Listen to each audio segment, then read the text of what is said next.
पहले का topic arithmetic progression हम डाल चुके थे यूट्यूब पे। बीच में कुछ टेक्निकल परेशानी के चलते मेरा वीडियो रुक गया था।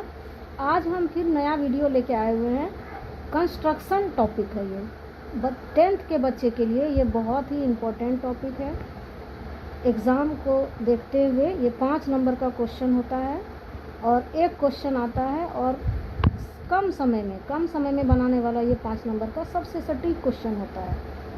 तो छोटा टॉपिक है ये, इसीलिए सोचे क्या पहले छोटे टॉपिक को जो है बता के कंप्लीट कर लिया जाए। तो देखिए कंस्ट्रक्शन में किस किस तरह के सवाल आते हैं। पहला सवाल जैसे है क्या कि दिए गए रेखाखंड AB को एक निश्चित अनुपात में विभाजित करना। ये टॉपिक है कि किसी रेखाखंड को हम एक निश्चित अनुपात में कैसे विभाजित करेंगे। अब सवाल देखिए, सवाल से हम लोग समझ जाएंगे कैसे विभाजित होगा। तो 6 सेंटीमीटर लंबी रेखाखंड को 3.5 के अनुपात में विभाजित करें। तो इसके लिए क्या करेंगे, सबसे पहले 6 सेंटीमीटर लंबी एक रेखाखंड ले लेना है। देखिए वीडियो को देखिए ध्यान से।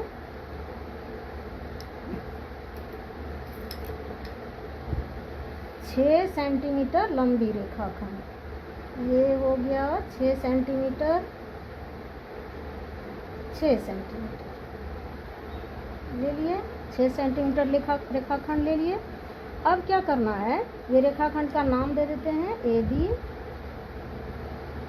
अब A पे 60 डिग्री का कोण, न्यून कोण बनाना है। न्यून कोण में 60 डिग्री सबसे आसान कोण होता है, इसलिए हम लोग जनरली 60 डिग्री का ही उपयोग करते हैं कंस्ट्रक्शन में। तो कोण बनाने आप लोग पहले से जानते होंगे। तो 60 डिग्री का कोण इस तरह से और चाप काटेंगे। 60 डिग्री का कोण बन गया A पे।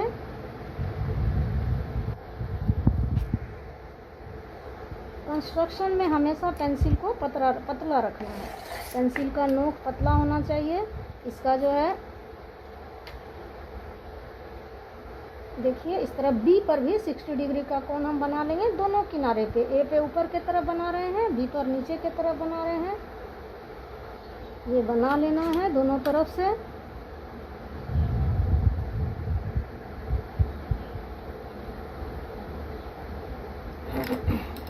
अब देखिए अब क्या करना है, 3:5। तो 3 बार यहाँ पे कट कर लेना है इक्वल डिस्टेंस पे। 3 टाइम्स A पे कर लेना है। A1 हो जाएगा, ये आपका A2 हो गया, ये A3 हो गया। इसका नाम हम लोग डाल देंगे A1, A2, A3। अब 5 है बाद में, तो B पर हम लोग 5 टाइम्स जो है इसको इक्वल डिस्टेंस ले लेते हैं। 1, 2, 3, 4, 5।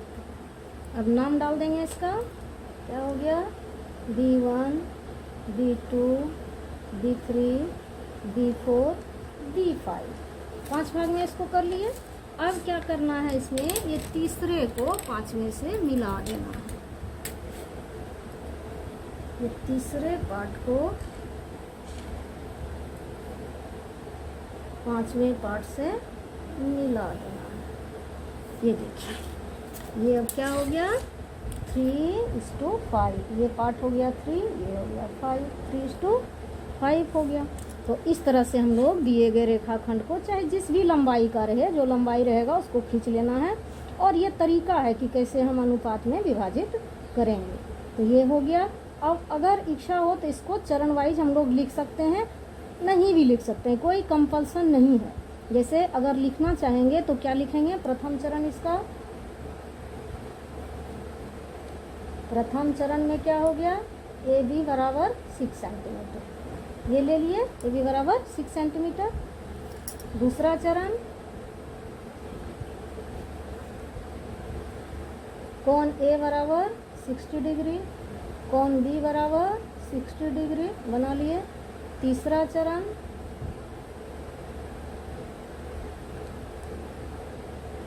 A1 बराबर A2 बराबर A1, A2 बराबर A2, A3। 3 पार्ट खींच लिए। A1 B से B1 बराबर B1, B2 बराबर B2, B3 बराबर B3, B4 बराबर D4 B5 खींच लिए। अब चौथा चरण,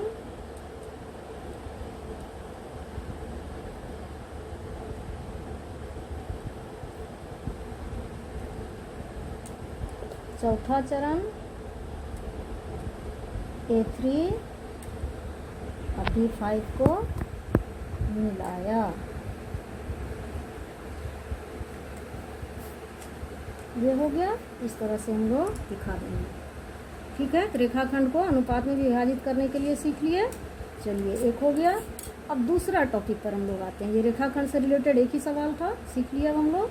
अब दूसरा देखिए, दूसरा त्रिभुज से रिलेटेड सवाल है। त्रिभुज के समरूप अन्य त्रिभुज की रचना करने पर आधारित। एक त्रिभुज खींचना है, उसके समरूप हमको खींचना है। छोटा भी हो सकता है, बड़ा भी हो सकता है। तो अब इसमें देखिए क्या कह रहा है, 5 सेंटीमीटर, 6 सेंटीमीटर, 7 सेंटीमीटर भुजाओं वाले एक त्रिभुज की रचना करें। फिर एक अन्य त्रिभुज की रचना करें जिसकी भुजाएं दिए हुए त्रिभुज की संगत भुजाओं की 7/5 गुनी है। तो सबसे पहले हमको कुछ दिमाग नहीं लगाना, क्या करना है, 5 सेंटीमीटर, 6 सेंटीमीटर और 7 सेंटीमीटर भुजा से एक त्रिभुज को बना लेना है। ठीक है, त्रिभुज बनाने के लिए पहले से आप लोग जानते होंगे, नहीं तो देखें कैसे बनता है। अब देखिए, ए बी पहले एक भुजा ले लेंगे, कोई भी 6 सेंटीमीटर, 7 सेंटीमीटर, 5 सेंटीमीटर कोई भी ले लेंगे। मान लीजिए हम 6 सेंटीमीटर का ले लेते हैं। ए से बी, कुछ भी 6 सेंटीमीटर ले लिए। नाम दे देंगे इसका कुछ भी, ए बी मान लीजिए दे दिए। 6 सेंटीमीटर का भुजा खींच लिए। अब क्या करना है, 5 सेंटीमीटर और 7 सेंटीमीटर का भुजा खींचना है। तो मान लीजिए ए बी खींचे, तो अब ए सी मान लीजिए 5 सेंटीमीटर और बी सी 7 सेंटीमीटर का चाप खींचना है हमको। तो पहले यहाँ खींच के रख लेंगे 5 सेंटीमीटर। ये यहाँ से यहाँ तक 5 सेंटीमीटर होगा, यहाँ से यहाँ तक 7 सेंटीमीटर होगा। ठीक है, अब एक चाप हम लोग खींचेंगे 5 सेंटीमीटर का। ये देखिए 5 सेंटीमीटर यहाँ से ले लिए। अब ए से, ये ए बी है, तीसरा पॉइंट हमको सी मिलेगा त्रिभुज के लिए। ये एक चाप खींच लिए 5 सेंटीमीटर का। अब बी से बी सी 7 सेंटीमीटर का चाप खींचा जाएगा। चलिए, बी से बी सी, अब ये पॉइंट क्या मिल गया, सी मिल गया। अब इसको मिला देंगे, ए से और बी से त्रिभुज हो जाएगा। त्रिभुज हम लोग पहले से भी जान रहे हैं बनाने। ये हो गया।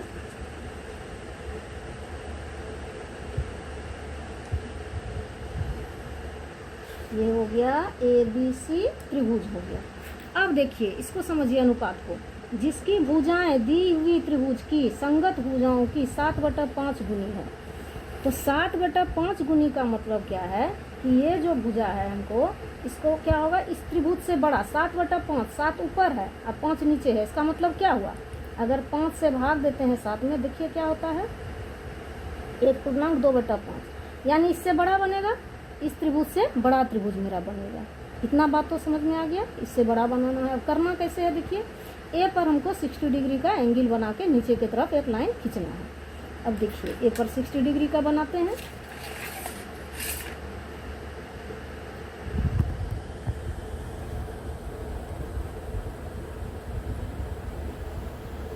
ए पर 60 डिग्री का एंगल बनाए।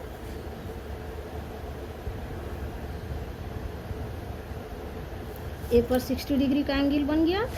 अब क्या करना है, ये देखिए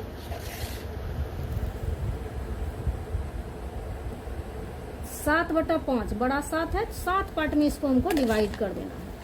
7 पार्ट्स में इसको हमको डिवाइड कर देना है। 7 इक्वल पार्ट्स में, 1 2 3 4 5 6 7। आगे चला गया है, इसको आगे खींच देंगे, लाइन को आगे बढ़ा देना है। चलिए देखिए 7 हो गया। अब A1 A2 A3 A4 A5 A6 A7 हो गया। चलिए अब यहाँ पर क्या करना है, देखिए 5 अनुपात है, छोटा बनेगा तो 5 को B से हम मिला देंगे। 5 को क्या करना है, 5 से मिला देना है, इसको B से मिला देना। अब इसको बढ़ा देना है, क्योंकि बड़ा बनेगा तो बाहर बनेगा त्रिभुज। जो त्रिभुज बनेगा वो इससे बड़ा बनना है, यानी इसके बाहर बनेगा। अब क्या करना है, ये A5B इसके समानांतर एक रेखा हमको खींचना है। तो समानांतर रेखा खींचने के लिए क्लास 9 में ही हम लोग देख चुके हैं, ऐसे यहाँ भी चाहें तो देख सकते हैं। या तो 60 डिग्री का एंगल बनाते हैं। समानांतर बनाने का बहुत तरीका है। जैसे एक रेखा दिया हुआ है, इसका तरीका होता है कि या तो 3 जगह ऐसे ऐसे टॉप को ऐसे डाल देना है, ये चाप से ऊपर को मिला देना है। ये एक तरीका है समानांतर रेखा का। दूसरा तरीका जो है वो क्या है कि अब जो एंगल यहाँ देखिए बना हुआ है, यही एंगल 60 डिग्री का एंगल, इतना ही एंगल का यहाँ पर बना देना है 7 पे। ये भी एक तरीका है। जैसे यहाँ पर देखिए,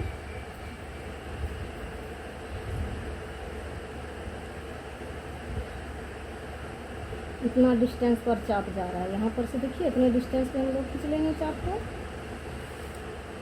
अब कितना बड़ा चाप जा रहा है भाई, इतना बड़ा है, इतना ही बड़ा देना है। देखिए फ्रेश, देखिए ऐसे नहीं होगा।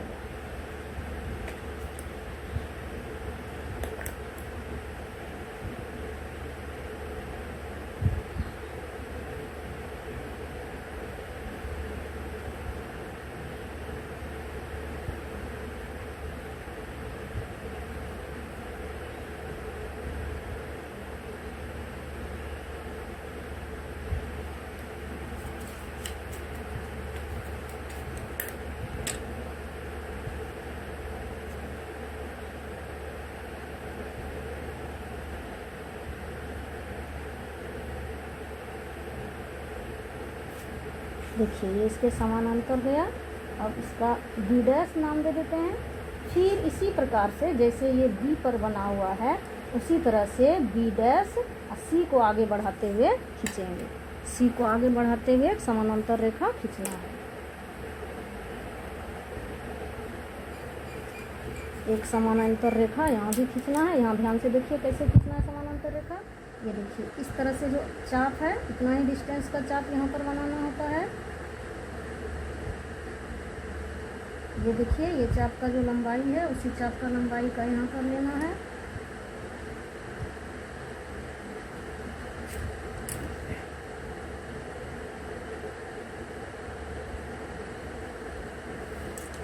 तो समानांतर हो गया C'। अब त्रिभुज क्या हो गया, A, B', C' समानांतर त्रिभुज हो गया। A, B', C' अभिष्ट त्रिभुज बना। जो त्रिभुज हमको बनाना था वो क्या बन गया, A, B', C'। एक बार फिर से देख लीजिए प्रोसेस को ध्यान से। क्या करना है, सबसे पहले त्रिभुज का रचना कर देना है। ABC त्रिभुज का रचना की, कैसे किए, AB एक भुजा कोई भी ले लेंगे, जैसे 6 सेंटीमीटर हम ले लिए, ठीक है। AB 6 सेंटीमीटर हो गया। अब A से 5 सेंटीमीटर का ये चाप खींचा गया है, 5 सेंटीमीटर का। फिर B से BC 7 सेंटीमीटर का, दोनों एक जगह पे कट गया है, वो क्या हो गया पॉइंट C। ABC क्या हो गया, अभिष्ट त्रिभुज हुआ। अब हमको क्या करना है कि त्रिभुज का रचना करना है जो संगत भुजाओं की 7/5 अनुपात में हो। तो सबसे पहले A पर हमको 60 डिग्री का कोण बनाते हुए एक लाइन खींच लेना है। उसके बाद जो बड़ा है 5 या 7 में, जो भी बड़ा है 7 है, तो 7 पार्ट में इसको हमको डिवाइड कर देना है। फिर जो है इसका 5वां भाग से इसके B को यहाँ पे मिला देना है। उसके बाद इसको लाइन को बढ़ा देना है। फिर जो है A7 से इसके समानांतर B A5 के समानांतर इस रेखा को खींच देना है। A7 B' यहाँ पर हो जाएगा, यहाँ पर आकर मिलेगा ये, ठीक है, ये हो गया। अब ठीक उसी तरह से BC के समानांतर एक रेखा B', C खींच देना है इसके बढ़े हुए भाग को। तो अब जबकि त्रिभुज बन गया A, B' और C', A, B', C'। ये त्रिभुज जो है इसका 7/5 गुना है, ठीक है। इस तरह हुआ। ये बहुत ही इम्पोर्टेंट सवाल है, ये हर साल आता है, या तो फर्स्ट सीटिंग आएगा या सेकेंड सीटिंग आएगा या दोनों सीटिंग आएगा। बहुत ही इंपॉर्टेंट सवाल है। कंस्ट्रक्शन में 6-7 कंस्ट्रक्शन है मेनली, तो ये बहुत इंपॉर्टेंट है। इसको बार बार प्रैक्टिस करिएगा, 1-2 बार करने से हो जाएगा।